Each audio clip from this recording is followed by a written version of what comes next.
କଣାସରେ ଝାଡ଼ାବାନ୍ତିରେ ମୃତ୍ୟୁ ପରେ ବିଜେଡିର ଛାନଭିନ୍।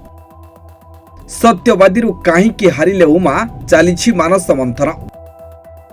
ପାଣ୍ଡ୍ୟାନଙ୍କୁ କାଳିମାଳ ସତ ପାଇଁ ଗ୍ରାଉଣ୍ଡରୁ ଭିତିରି ତଦନ୍ତ। ଉମାଙ୍କ ପାପ ପେଡ଼ି ଖୋଜୁଛି ବିଜେଡି, ଖେଳିବ ବଡ଼ ଗେମ୍। କଣାସରେ ଝାଡ଼ାବାନ୍ତିରେ 4 ଜଣଙ୍କ ମୃତ୍ୟୁ ସହ କିଛି ଲୋକେ ଅସୁସ୍ଥ ହୋଇଛନ୍ତି, ଯାହାକୁ ନେଇ ଚାଲିଛି ରାଜନୈତିକ ଅଙ୍କକଷା।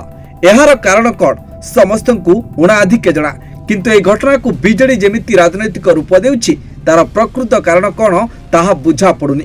ବିଜେଡି ସରକାର କାହିଁକି ସତ୍ୟବାଦୀରୁ ହାରିଲା ତାର କାରଣ ଖୋଜୁଛି ନା ପୂର୍ବତନ ବିଧାୟକ ଉମାକାନ୍ତ ସାମନ୍ତରାୟଙ୍କ ଅପକର୍ମ ଖୋଜୁଛି ଟିମ୍ ବିଜେଡି। କାରଣ ଗତ 10 ବର୍ଷ ଧରି ଏହି ବିଧାନସଭାର ସଦସ୍ୟ ଥିଲେ ଉମାକାନ୍ତ ସାମନ୍ତରାୟ।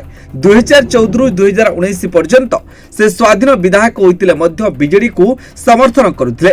ସେହିଭଳି 2019ରୁ 24 ପର୍ଯ୍ୟନ୍ତ ସେ ବିଜେଡିରୁ ପ୍ରାର୍ଥୀ ହୋଇ ଜିତିଥିଲେ। ତା ସହ ସେ ନିଜେ ଜିଲ୍ଲା ପରିଷଦ ସଭ୍ୟ ବି ଥିଲେ। ଏବେ ତାଙ୍କ ପତ୍ନୀ ବି ସମିତି ସଭ୍ୟ ଅଛନ୍ତି।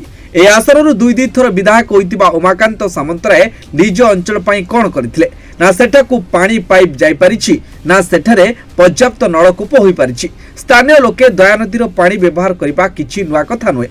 एकथा कौन उमा सामन्तरायଙ୍କୁ अछपा थिला कि बोली एक साधारण प्रश्न उठुछि। कणासरे लोके दूषित पानी पी असुस्थ हेबा परे एबे स्थानीय अंचल रे चर्चा हेउछि बोधे दलर नेतांक अपकर्म खोजुछि ना बीजेडी ना सरकार विफलता को परखुछि।